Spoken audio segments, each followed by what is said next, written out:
नमस्कार प्यारे साथियों, कैसे हैं आप सभी। आशा करता हूँ आप सभी बहुत अच्छे होंगे, स्वस्थ होंगे और मन लगा करके आप अपनी बिहार बोर्ड की परीक्षा की तैयारी काफ़ी अच्छी तरीके से कर रहे होंगे।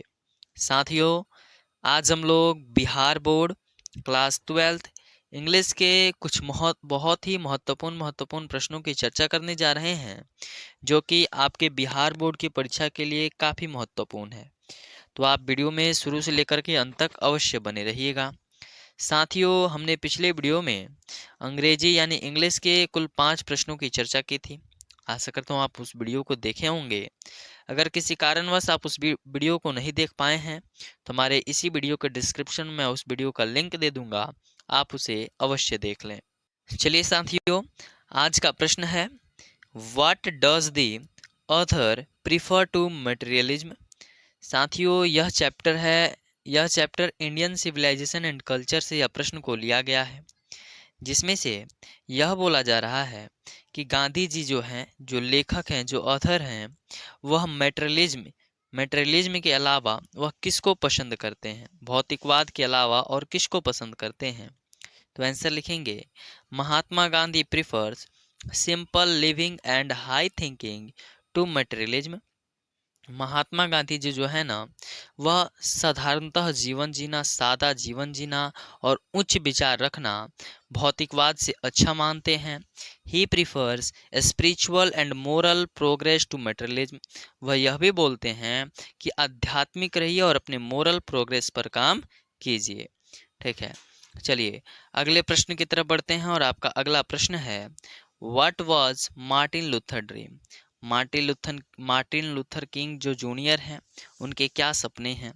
उत्तर लिखेंगे, Martin Luther dreams that one day this nation will rise up and live out the true meanings of its creed. One day his children would be identified not because the color of their skin but by the content of their character। यानी कि जो Martin Luther king जो है ना, वो Negro जाति के हैं, यानी कि एक सांवले काले टाइप के व्यक्ति हैं, जिनको अमेरिका में लोग नापसंद किया करते हैं। वह बोलते हैं कि जो अमेरिका के जो लोग हैं, जो वहाँ के लोग हैं ना, आज उनको कलर के अनुसार उन पे भेदभाव करते हैं, उनसे नफरत करते हैं। लेकिन एक ऐसा समय आएगा कि उनके बच्चों को लोग उनके चमड़ों के आधार पर नहीं, बल्कि उनके कैरेक्टर के, उनके अध्यात्म के आधार पर, उनके नॉलेज के आधार पर, कैरेक्टर के आधार पर उनको पहचानेंगे। चलिए अगला प्रश्न है, what are the two chief factors which control the editorial policy of a popular daily newspaper।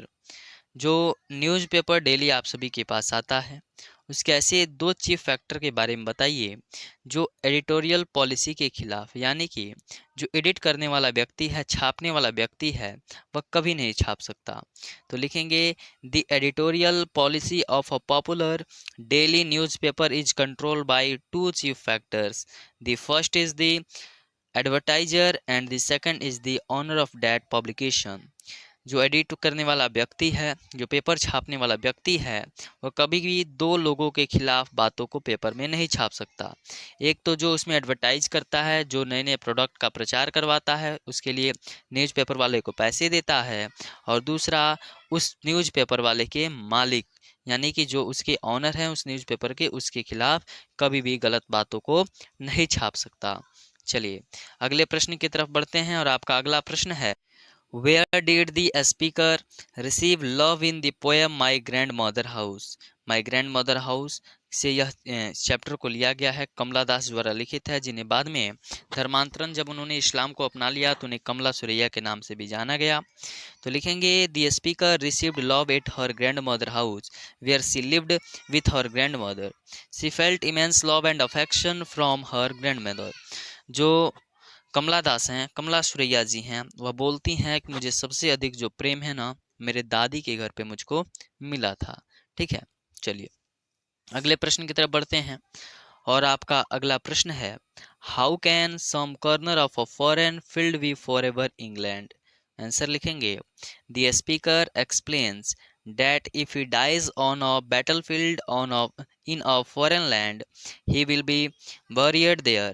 His body with its English blood and bones will become part of the soil. This means that the small corner of that foreign to land where he is led to rest will be forever for England. जो लेखक हैं, जो कवि हैं, वह कहते हैं कि मेरा जो शरीर है, मेरे शरीर का एक एक टुकड़ा है, मेरा जो शरीर का एक एक रक्त का बूंद है, हड्डी जो है, सब अमेरिकन है, यानी सब इंग्लिश है, सब वहाँ के लोगों की है। ठीक है।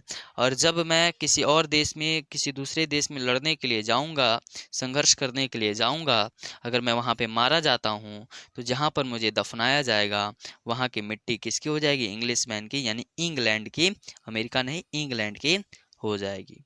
ठीक है। चलिए, आशा करता हूँ आपको आज का क्लास काफ़ी बेहद तरीके से समझ में आया होगा और पसंद आया होगा। अगर आपको यह वीडियो अच्छी लगी हो तो इस वीडियो को अपने दोस्तों के साथ अवश्य साझा करें। बहुत बहुत धन्यवाद। मिलते हैं अगले वीडियो में।